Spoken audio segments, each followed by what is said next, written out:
சித்ரா, சீதா அதை நம்ம கிட்ட சொல்லாம வேற யார்கிட்ட சொல்லுவா? சீதா கிட்ட ராம் அப்படி பேசிருக்கிறான். அதுல வேதனைப்பட்டுதான் சீதா இப்படி சொல்றாமா? சீதா ராம குறை சொன்னத நான் தப்புன்னு சொல்லலைங்க. நாளைக்கு எனக்கும் இந்த மாதிரி தான் நடக்கும். ராம் கிட்ட நான் போய் பேசினா அவன் இப்ப இருக்கிற நிலைமையில அவன் என்ன தப்பா தான் பேசுவான். நான் அவனை திட்டிட்டு இப்ப சீதா வந்து நிக்கிற மாதிரி தான் நானும் வந்து நிப்பேன். சீதா வந்து என்கிட்ட சொன்ன மாதிரியே நான் திருப்பி சீதா கிட்ட சொல்லி இருக்க போறேன். ராம் குணமாகிற வரைக்கும் இதுதான் நடக்கும். ஏங்க, ராம எங்கேயாவது வெளிநாட்டுக்கு அழைச்சிட்டு போய் குணப்படுத்த முடியாதா?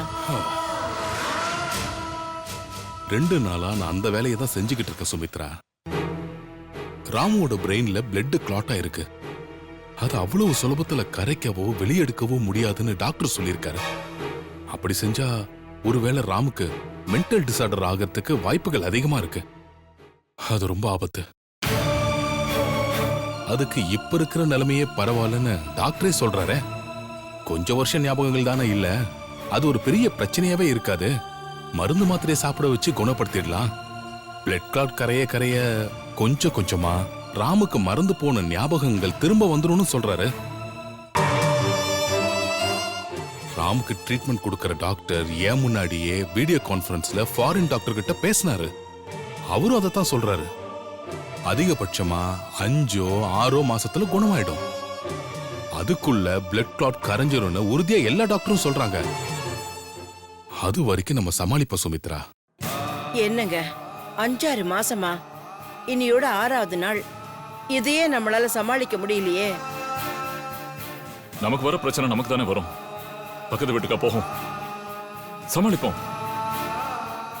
3-4 வருஷம் ஞாபகங்கள் தானே ராமுக்கு மறந்து போச்சே. சுத்தமா எல்லாம் மறந்து போய் ராமுக்கு மென்டல் டிசார்டர் ஆயிருந்தா என்ன பண்ணுவீங்கன்னு டாக்டர் என்ன கேக்குறாரு. அப்படி ஆயிருந்தா கூட பரவாயில்லையே, எல்லாத்தையும் ஒட்டுமொத்தமா மறந்துருப்பான். இப்போ சீதாவை கல்யாணம் பண்ணதை மறந்துட்டு வனிதா கூட பழகினதை மட்டும் ஞாபகத்துல வச்சிருக்கான். இப்ப பிரச்சனையே அதுதானே.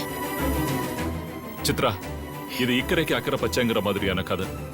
இங்க இருந்து பார்க்கும்போது அக்கறை பச்சையா தான் தெரியும். ஆனா அங்க போனா அது இந்த கரையை விட காஞ்சி வறண்டு போய் கிடக்கும்.